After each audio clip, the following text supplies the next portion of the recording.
Botanical Alchemists share their magic, transforming nature into public installations of art.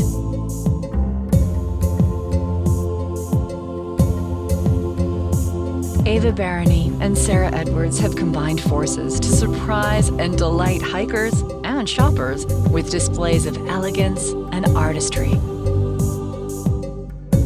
With power to help people develop a deeper connection to the earth and to their community. There's beauty all around you, even now. Join us at Northwest Passage's Community Forum as we talk to the Botanical Alchemists. Thank you for joining us today. I'm Kristi Burns here with Northwest Passage's Community Forum, welcoming Sarah and Ava to our group, the Botanical Alchemists. Hi. If you're watching us on the live stream right now, there is a form for you to submit questions for them. You can try and stump the panel. As we will talk about how they started, what gave bloom to this business. Oh, and I should say, for those of us that are used to Northwest Passages events, we have these really kind of sad flowers, but they're not sad. They're almost part of a thing, and I think that people are miss seeing them. So this seemed like an opportunity for me to bring them back. I'm just going to put them right back. Bring them back. The more flowers, the better. Yeah. Everything is always better with blooms, right? Yeah. So Sarah and Ava, can you talk about how you met, actually? Well, Sarah and I met about a year and a half ago, and we met at a party, actually, and it was pretty incredible because it was one of those moments when you meet somebody that you just know that they're pretty much your sister. It was that kind of a meeting. Nice. It was like, hi, there you are. But what we didn't know is that we would be able to collaborate artistically. We're both artists ourselves. I do landscape design, and Sarah has a pretty extensive history doing botanical artwork.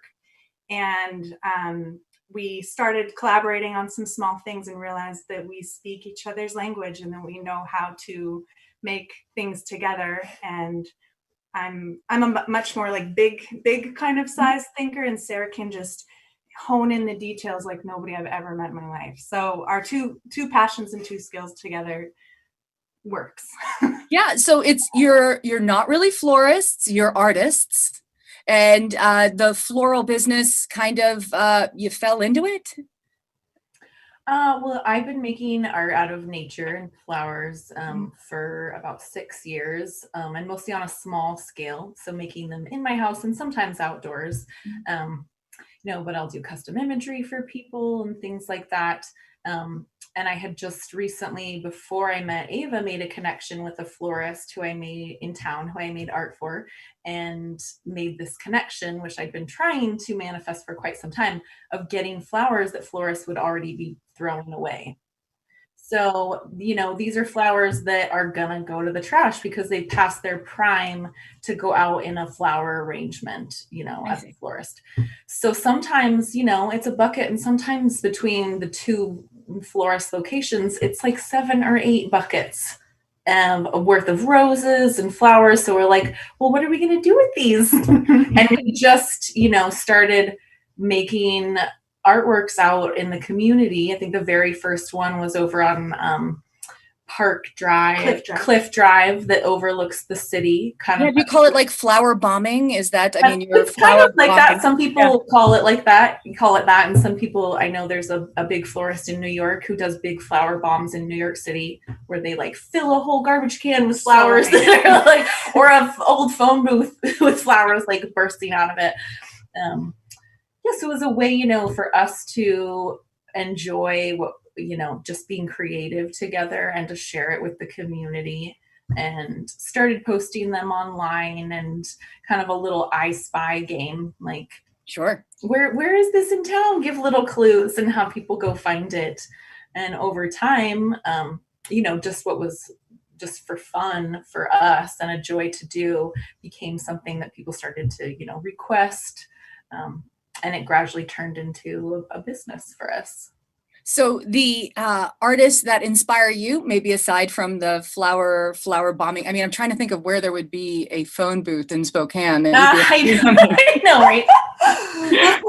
but you know, what artists have inspired you then in your background, as you know, from a flower perspective, or you know, a landscaping? I mean, gosh, as a landscape designer, the Olmsted brothers and designing all of the fabulous things, that's what I typically think of.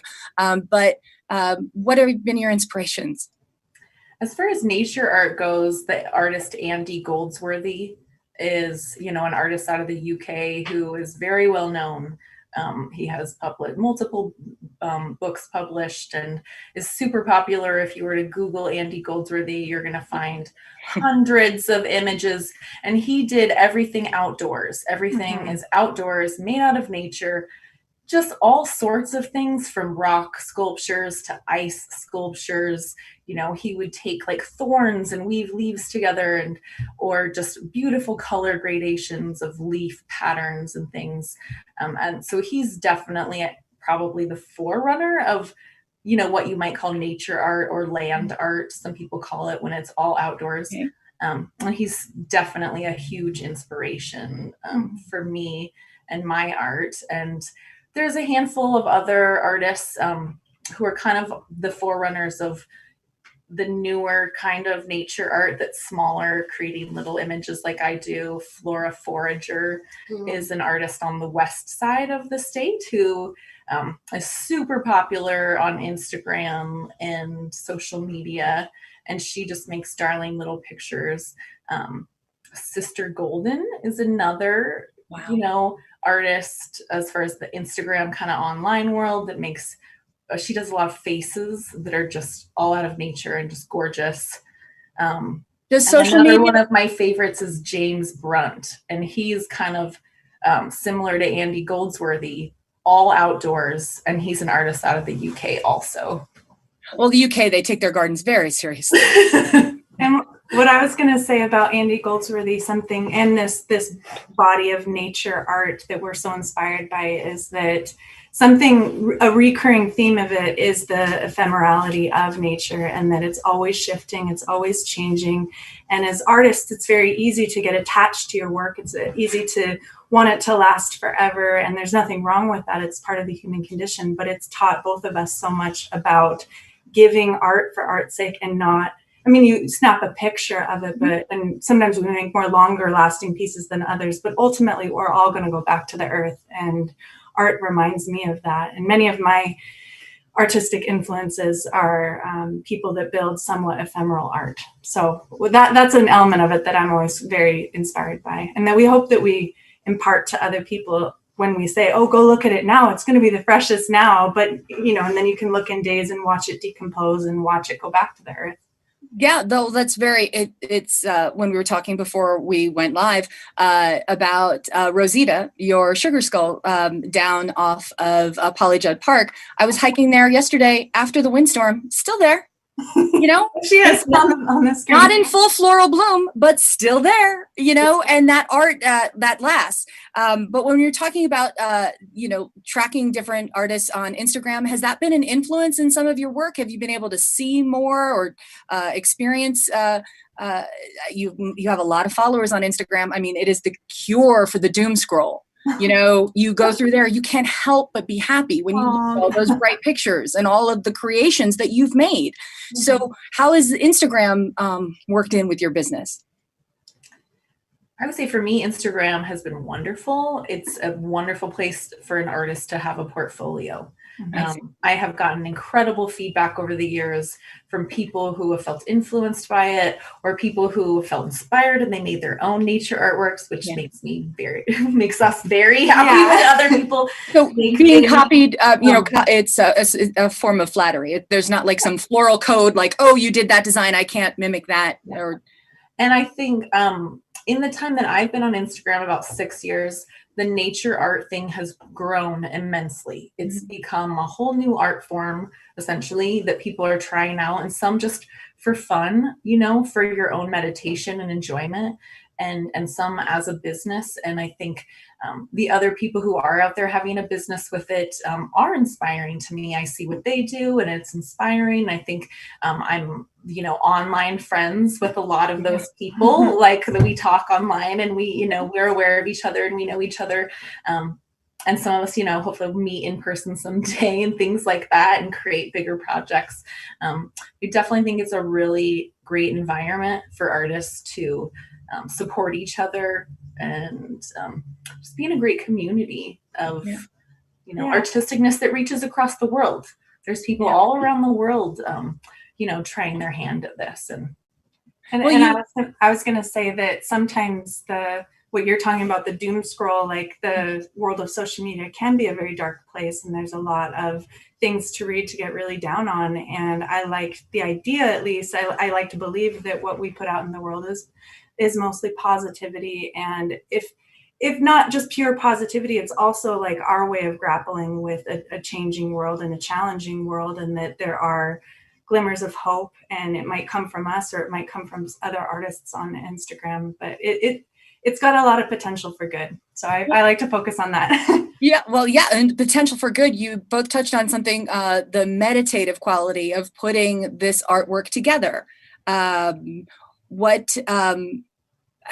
there certain elements that you bring into it, or is it just the actual forming of it that you find relaxing, or are there certain ingredients or flowers or petals that you will find in the buckets of flowers that you get from florists, or how you acquire that, or even the walk is, I would imagine the walk acquiring the materials is meditative, but talk more about that process and how that feels to you.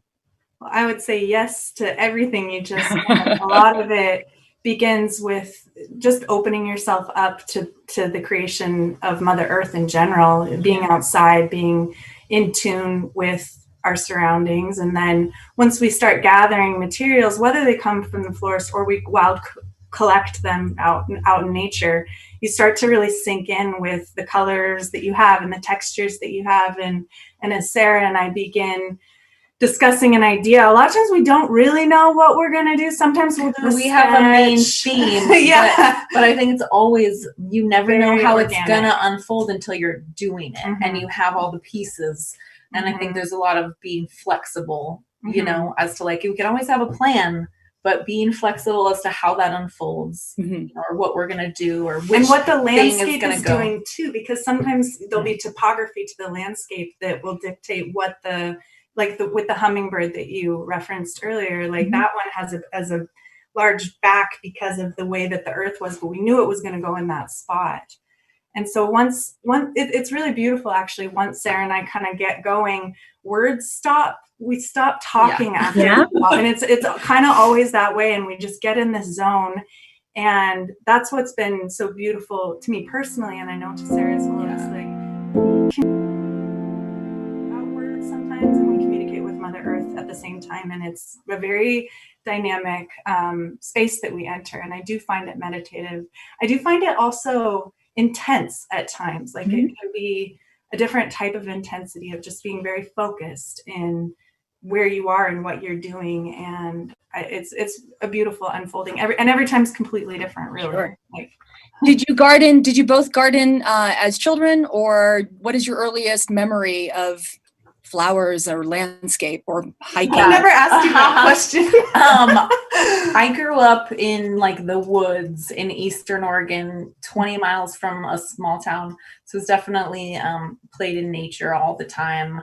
And I always loved like making forts and like making little flower bouquets and like wrapping them with, with other pieces of plants. Yeah, your childhood is affecting you now. I love that. Yeah, I always loved that. So that's definitely, an influence in this for sure. Yeah. And I grew up gardening. I was always called a flower girl. I used to like make perfume out of like violets and stuff like that. Same as Sarah. And then I became a horticulturalist when I was in college because I loved plants so much. And I've always felt like I can communicate with them, and I like working with plants. And as design kind of came more and more into my forefront, I just kept working with plants. And this is different, very different, but still in alignment with just a connection I have with them. And then we both personally grow flower gardens and vegetable gardens and stuff like that too. Okay, so that must have started already. You have, going through the seed catalogs right now. I'm just starting to get excited. It's such a, I don't know if you guys can see outside right now, but it's just so gray today. And usually on these gray days is when my seeds start getting planted in my mind. And Sarah and I are actually talking about converting I have a huge vegetable garden, and we're just talking about converting it into a pure flower garden. Flowers. We like flowers so much. And we want the flowers. Maybe keep it a section for tomatoes, but yeah, or one zucchini, because you only ever need one zucchini. You only need one. You only need one. Well, so what would are you fantasizing about planting something right now in zone? Are we zone 5, zone 6? Are there certain things that you're going to look for, or you can grow something that you won't be able to get from somewhere else? There's definitely things that we will hone in on as far as they're like just the best for us. Like perennials. Perennials are great that will, but we also love zinnias. Mm-hmm. Zinnias are a favorite. They are a super vivid flower. And they hold their color and their structure for a long time. So they work really well in our designs. You can go through past designs, and there's many zinnia ones. That's another one to mention, is that sometimes when people see designs, many of those flowers are coming from our private garden or public gardens where they deadhead those flowers to regenerate the plant. And then they put it in the compost, and we go through the compost. So that's another. Or we make connections. We make connections. You get permission, right? Is that actually part of the deal? Getting permission, like from Palisades Park?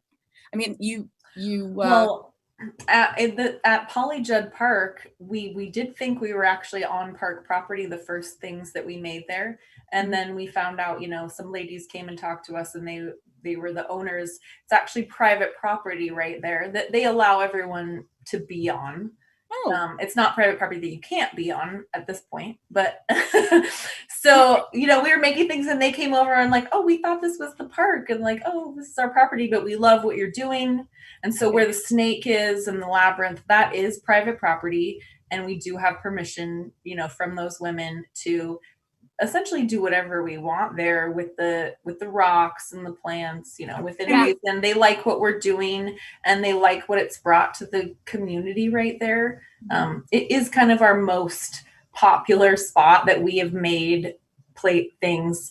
And when when this pandemic kind of started, the flowers got cut off. All the stores were closed. We didn't have our rescue flowers, but we still wanted to make something, and so we're like, well, there's all these rocks and there's all this concrete right here. So much rock and concrete in that area. Yeah. I mean, that labyrinth, the labyrinth is what started, from what I read. Sean Vestal had written a column about it once, or an article about it once it had done. And there was, but so the labyrinth is what you started, and then you saw the snake coming in, the work, the plant. How did you know you were going to have enough rocks? Number one. How did you architect it did you plan out a model of the snake, or did it just kind of happen? So it was actually my birthday, my birthday running around with rocks. We started making the spiral with another friend who helped with that. And I had that idea in my head for years, that spiral pathway that, that leads back out. And so it just was like really joyful for me to create that. And then it took a couple days. We finished the spiral, and we're up on the hillside looking at it. And I just said, snake wants to be right here. Like, snake was in my head, like, I'm going to be right here. And we both felt it so strongly.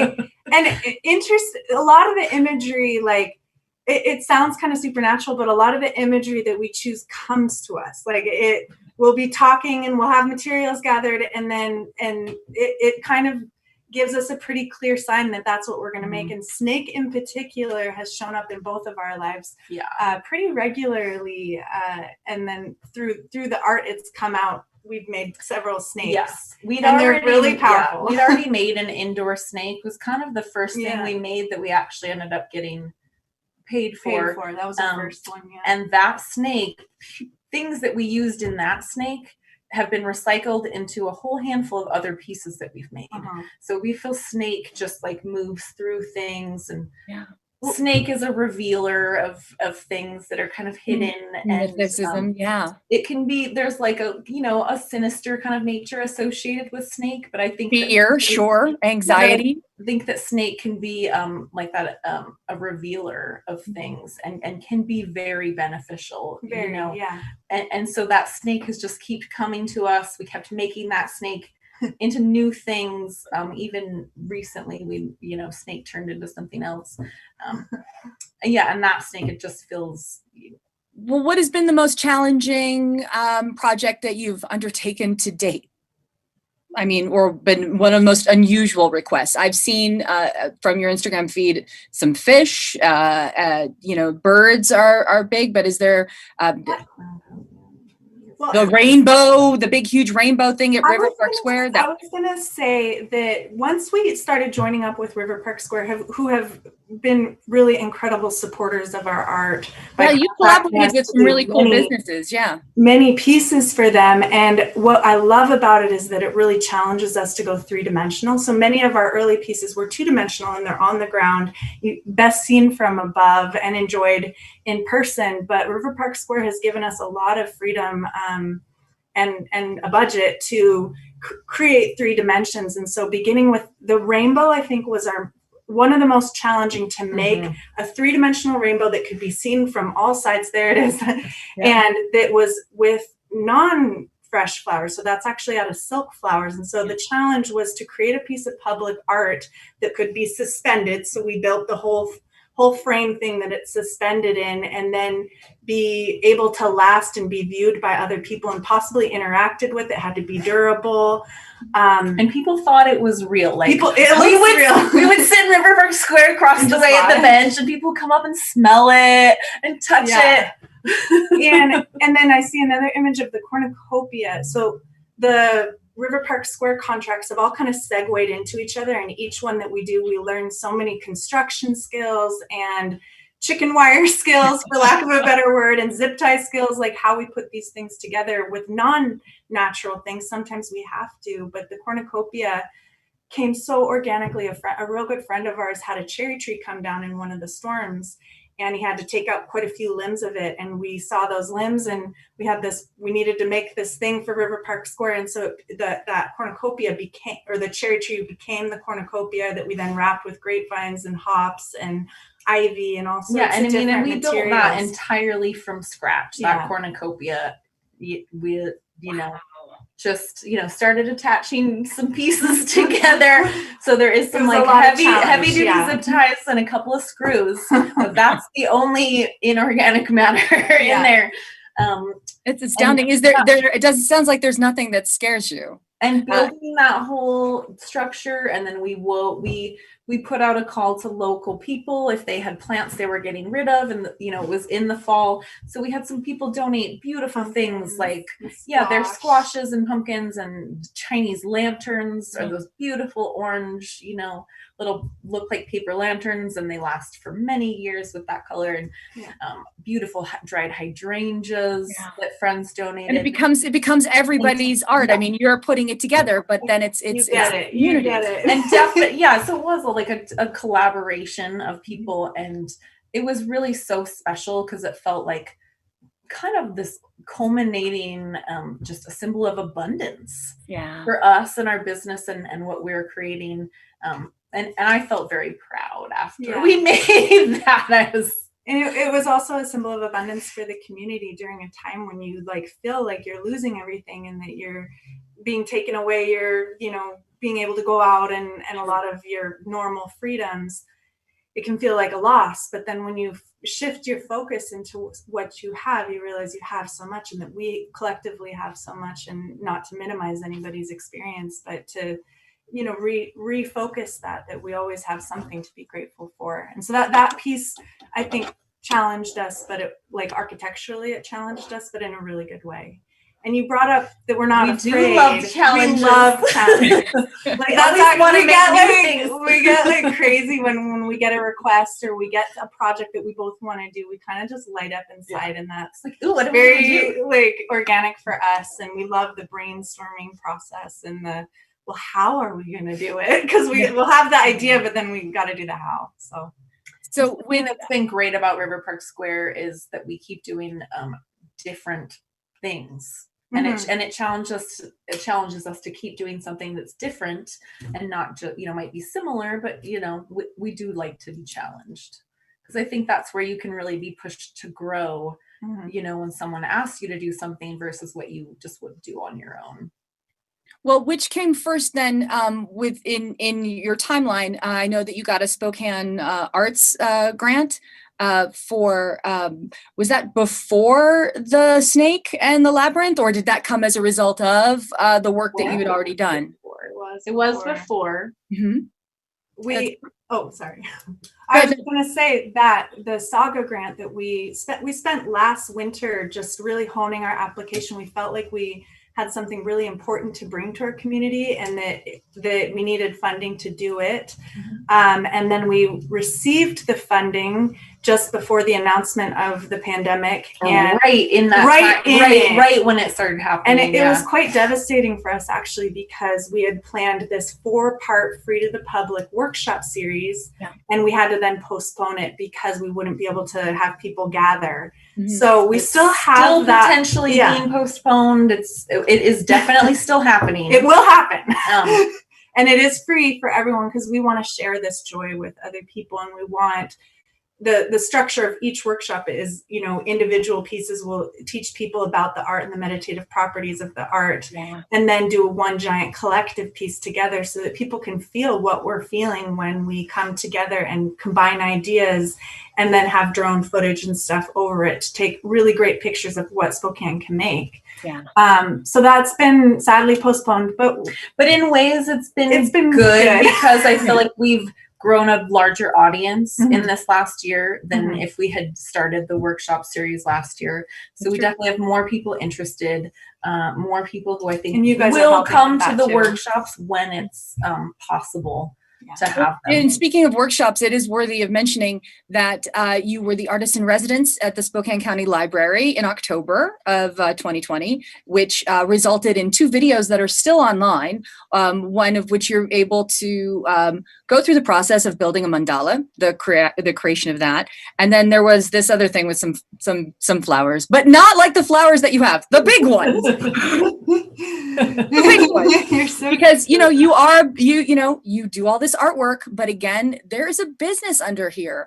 And so how did some of when you talked about the silk flowers that you had, how did making huge paper flowers come to you? Well, the paper flowers is a whole, it's like a whole nother art form. So Sarah had some experience with it before, and I've seen it online. There's lots of people that make paper flowers. We did not invent paper flowers. But we loved, in wintertime especially, to work with colorful paper. We both love color and working with our hands, and we wanted to come up with a workshop for the library series that could be done by distance, so that people could come pick up a kit, take it home with them, and make their own creation, and then have that piece. And so that was really a product of that. And we both, really love making anything, really. Yeah, you guys you're artists. You can't stop yourself. And then the business aspect of what we do, we did want to generate something that could be sold around the holidays. And so we had and then really good people commission you for things. So Joni asked us to make some big paper flowers for them. Sent us a commission that she wanted them for her daughter's bedroom, and we started making them, and we took over Sarah's whole house and our art studio out back, and we just got really into it, and then decided to offer them for the holidays. We still have a few left, by the way. And it's something in our arsenal of ability. We like working with paper too. Fresh when we can, but paper. Well, and then that was just another example of someone commissioning us to make something. And we're like, a challenge. We'll take this challenge. Yeah. And they are fun, because yeah, we had fun making them. So it's not necessarily, you know, our focus, but a part of a bigger picture of flower. One of the things that actually is up online or just was a calendar that I know that you had done from some of your art, your small pieces of art. Those also still available. 2021 may not be complete. Yeah, I do have some calendars still available, and they are on 50% off right now. Well, the way that 2021 is starting, the flowers will make it better. Yeah, I hope so. Flowers bring flowers or beauty for everything. But one of the things when you're talking about your different public installations, I really think you need a map. Talk about the different places that you have created other than, you know, right down the street at Palisades Park and how you select them, how you select locations, where they are and how you select them. Yeah, so I'm originally from Spokane, and Sarah's been in Spokane a very long time, so she's pretty much from Spokane. Yeah. And so we have. When did that happen, by the way? I've been here like 14 years. Can I say that I'm from Spokane now? Yes. But so we're both really natural girls. We're outside a lot, and so we have affinities for some of our amazing parks here in Spokane. And so we both live right next to each other, and we are very close to Manitou. We've made several pieces in Manitou. We're also connected with the gardeners in Manitou who give us some of the cutbacks. Yeah, you can't not be. And then Cliff Drive is another one. We love that. Used to be Makeout Point when I was in high school, and it kind of like reinvented it for me in a way. And we put flower mandalas up there, and then People's Park down by the river. We're both really attached to the element of water, and we love to make pieces. We've made lots of pieces down at Polly Judd, including the eyeball or the iris eye and the People's Park. Yeah. Is that what I said?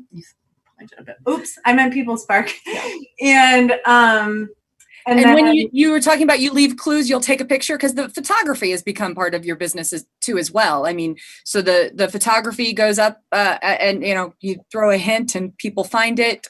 That's often that's the case, and that's really how we started doing it. It was like an treasure hunting. Yeah, we liked making it, and then we wanted other people to kind of go find it. So we've always liked things to be a little secretive, or not secretive, but like surprising, so that people can go find it, and encourage people to go out in nature and enjoy. Like Spokane has some of the most beautiful parks in the world, as far as I can tell. Yeah. And just getting people out there. Palisades Park is another one we've created in. But that doesn't have to be a park. Sometimes we just do like flower petal sprinkles in places just because. And it's good to mention that when you're in a park, if you wanted to make nature art, you know, it's better to make it in like a wild area of a park versus like on the grass. You know, even putting, you know, a bunch of flowers on the grass can kill the grass. So we always make things in places that are like, you know, it may be off the beaten path, not in like the main area of a park. So if we're in Manitou Park, we're like in the gravel, or we're off in the wild area, not like in the grass in Dunkin' Gardens. Yeah, sure. we need to mention that, because and there's certainly you know, a respect for nature and for other people when you're gathering items. If you want to go make nature art, like certainly gather things from your yard. Like certainly you could go through a park and pick up leaves and pick grass and like little bits of plants, and you know, and our thing is always to respectfully pick something in a wild area, so where like you wouldn't even notice that you'd ever picked anything. And we're not just going and, you know, picking all the flowers at Manitou Park, but you know, like, make sure you have either permission or that it's like wildflowers are great in a wild area, or your yard, or a friend's. But certainly if you're walking down the street and you find leaves and you find little bits of plants on the side, and I think that there's more than you'd think when you really start to look closer. There's all these tiny little plants, and you notice all these things that were like a little micro world that, you know, you maybe didn't notice before. Well, how do you see yourselves in like the floral fashion world as a you know, as an artist or creator of things that you just want to have to take a picture, make it last longer? Or, you know, when you're talking about keeping things going forever, how do you see Botanical Alchemists in the floral business and the floral world here in Spokane? It's a a good question. I think we definitely love to do events. Yeah. So any kind of event, weddings are a thing, that we've had a small delve into with some installations for weddings. Definitely anything like that. Parties, Memorials. Memorials has So actually special been to one of the us. more special things. Someone just commissioned a piece from us recently. They had moved to Spokane, but his wife, came later. He'd been here for a couple months and he wanted to welcome her home. So we built a big thing in their yard, and this was in the winter. It was really cold that day. We were like freezing in their backyard, and it said "Welcome Home." And we used the pine cones in their yard and the pine needles in their yard, and it was honestly one of the most special. I know, we all pieces cried. that, like, when we left, we were like, "Oh my gosh, this is like such a romantic man." Yeah, he was surprising her. She was arriving in town that day, and she got to their house and got to this was like down below their porch, and she got to be surprised with it. And he took a video and he showed us, and she was so I can see Sarah tearing up right now. I know. Well, that's the thing is that the emotions and everything behind just even the simplest floral arrangement to even something that is grand and romantic, as that picture absolutely is, even without seeing the story about it, you just look at it and you get a warm feeling from it. Yeah. It's a cool and that's thing. what I was going to say to your question, is that we love participating in the floral world, especially when it involves human emotion. And so either evoking human emotion through our own art pieces, or evoking custom or doing custom pieces for people's special events. We feel so honored to be part of, we were part of a big wedding this summer, and it just was such an honor to create art for somebody else's moment, and alternatively grief, being present for people's grief and doing memorials has been so meaningful to us. And we really both feel very heart driven in this business to keep doing that. Yeah, you can just see from the work, from the pictures, from when you're in front of something that you have done, there is a warmth, there is a genuineness from the beauty that you've created that affects people that watch it, that see it, or even if it's on the Instagram scroll or live in person. It really is, because I think it's because it's so genuine, and because you guys do put your heart into that. And that's so awesome. It's so meaningful us to get that feedback. And it's like anytime we're over at Poly Judd and we'll be like working on a piece that's already there, or working on a new piece, and people are always stopping and talking to us and telling us how meaningful it was, especially that place, because we really built those stone pieces right when this pandemic was starting, and it just shook a lot of people up, and like the playgrounds were closed and children couldn't go. And so many parents told us, our kids love to run through the labyrinth, and they did, and it just, it feels very special. I feel very thankful to make art that actually impacts people, and that we get to have a real response to, that we get to have some, we'll never know how far reaching it is, but we do get a lot of wonderful response that really feeds us to keep going. Well, then there must be a mentor or somebody that has given you some kind of wise advice that you have been able to take with you, or as you've gone forth to meet each other, form this business of Botanical Alchemists. What's like the wisest piece of advice that you've received?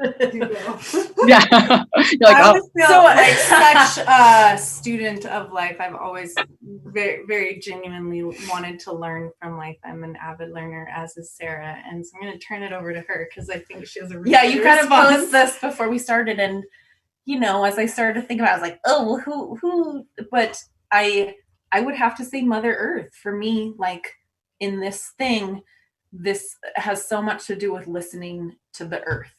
I think that we often have so much mind chatter going on and things that we're thinking about.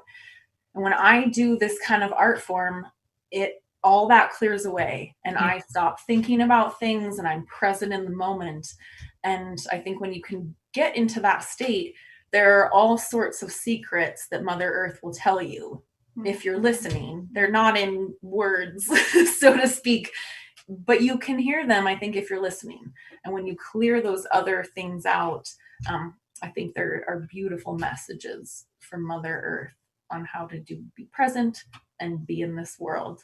And notice the subtlety and the intricacy of nature. Like just by noticing, you put yourself in it.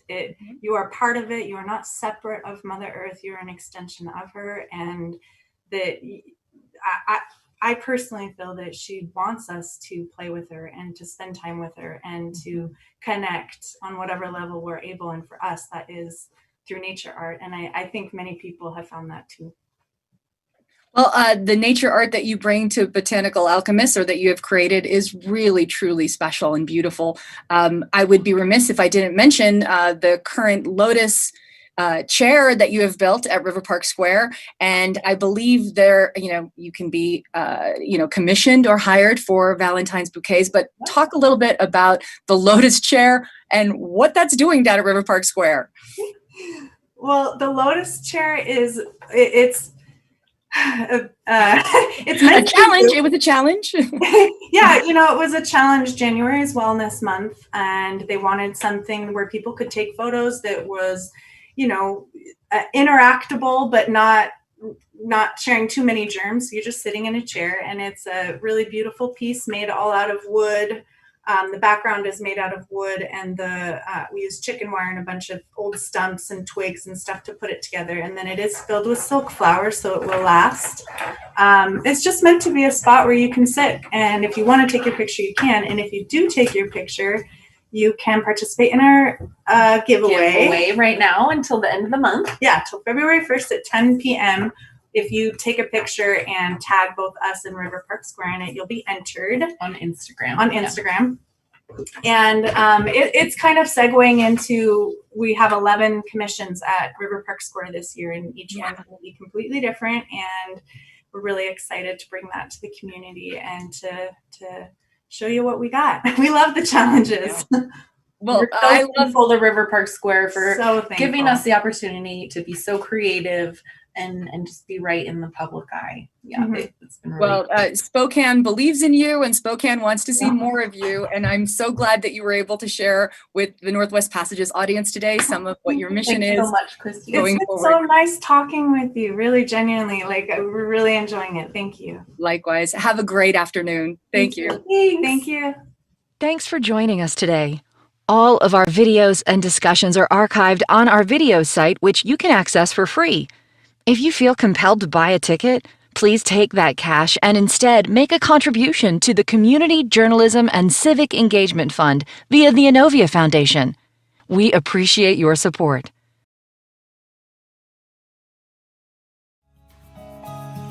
Volcano eruptions aren't merely events of legend. Sometimes they happen in your own backyard. This momentous occasion's 40th anniversary was this year, and was the prompt for the Spokesman-Review's Summer Stories series, featuring 17 stories from authors around the region. Compiled into a book for the first time, sponsored generously by STCU. All of the profits from the sale will be donated to Spark Central.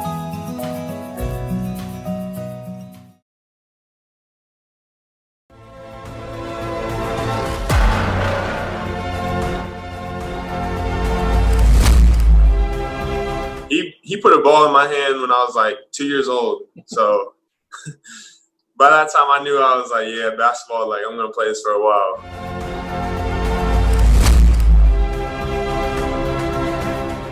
We use some of the words on the, uniform and throughout the stadium.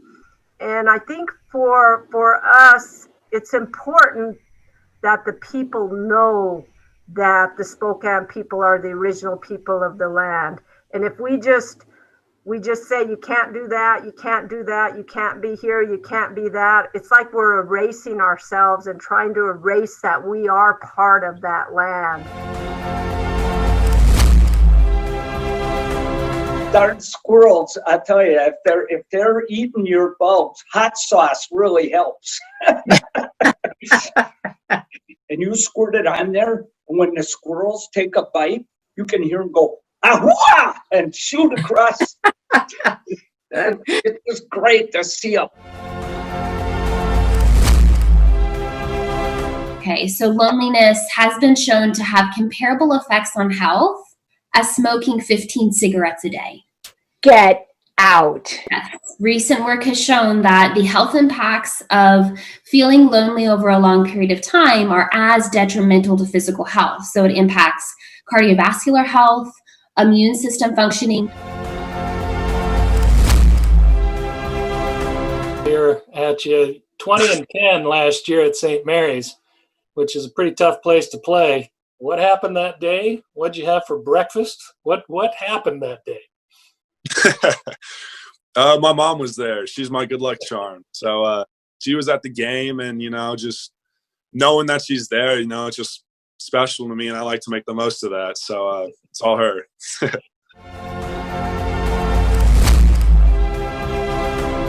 Neil, the author and sociologist Neil Postman,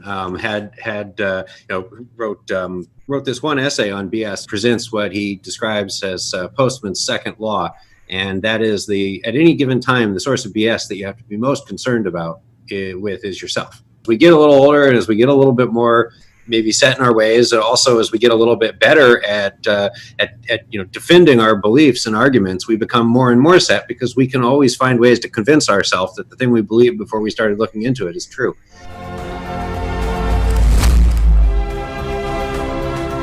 Theoretically, plastic industry say, "Oh, this is all recyclable," except nobody wants it. You can't do anything with it. So a theoretical recyclability isn't the same as a practical recyclability. So all this stuff is could literally recycle it. Like they have a process where they could recycle it. It's not impossible. They have a way to do it. It's just not. Yeah, and like maybe there's a market for a car made out of gold, but nobody can afford it, right?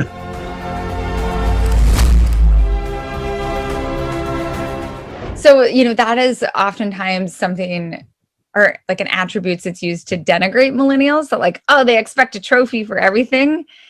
Who gave us those trophies? Like, who thought that was a good idea? It's difficult, or I think it's backwards to maybe blame millennials for that.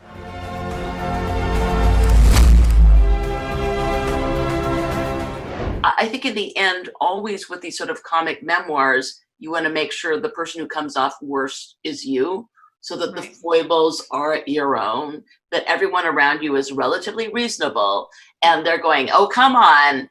I will say I have a relative who's a young relative who doesn't show up a lot in this, and I think that, I'm not going to say his or her take is so charming on something. There's a detail that is so charming. I said, you said this hilarious and perfect thing. Can I just say that? And this person said, no. And I used it anyway.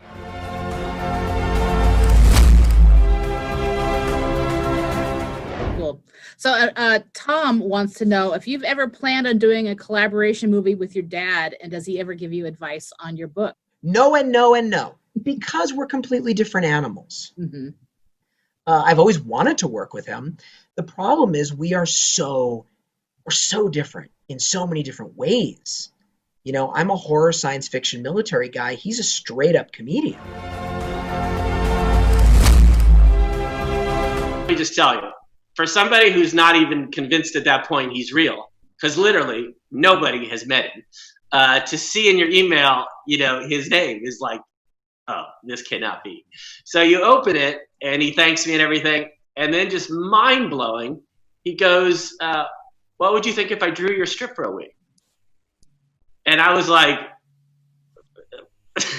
what? Like, I didn't believe it. It couldn't be real, but it was real. Who says, if you were throwing a dinner party, which two non-Inland Northwest writers would you want to have over for dinner? Wow, I actually have this question. I'm supposed to be doing one of those New York Times by the book things. Oh, yeah? And they're always like, which three writers, dead or alive? And I'm always like, who would want dead writers at your house? Who'd want writers at your house? But certainly not dead ones. The stench would be overwhelming. But